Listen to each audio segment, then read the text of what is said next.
coming here, my scope on Open Labware has broadened, and knowing also that the participants, initially I think probably many of the participants were computer scientists, were engineers, but I've seen some people more in biology, biochemistry, and the way they are speaking on issues concerning computer and programming, I said, no, that means I can be able to do that as well. So my going back, at least we have the raw materials to be able to feed on. And the, the prep talks we're having in the morning, like documentation, they sound simple, but they actually influence my PhD program. And even though we talk about open access, unawareness is actually inaccessibility. So if you are unaware, that means even if it's open, it's still inaccessible to you. So and I was so glad with the links you shared on they were so wonderful. And by that awareness, at least it becomes more open for me.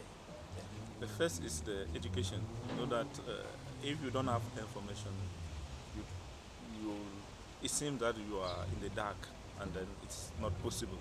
So we will use it first to educate, to show people that it is possible to do this material by yourself with less of money.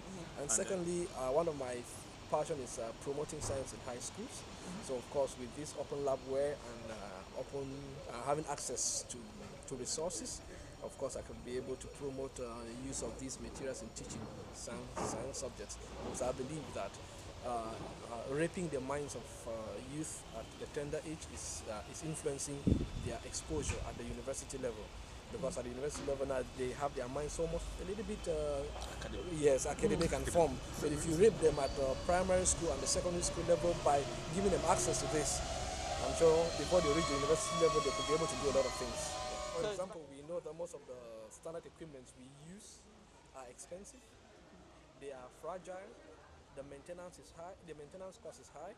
Now with having a way of printing equipment that are cheap, uh, it's possible that we could be able to replicate, conduct research at a large scale, also influence the research output from Africa, because sometimes our research output is not even sometimes our research output is low.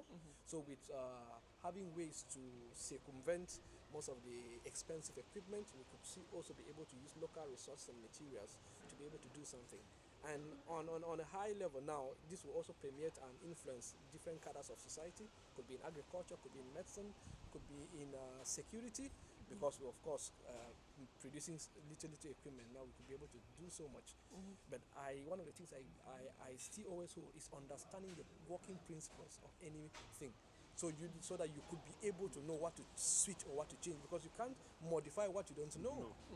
So if we understand the working, because equipment do not do anything, people do things. So when we know what they do, we can be able to change how they do. So that I think open science is promising in Africa, and it's already making some.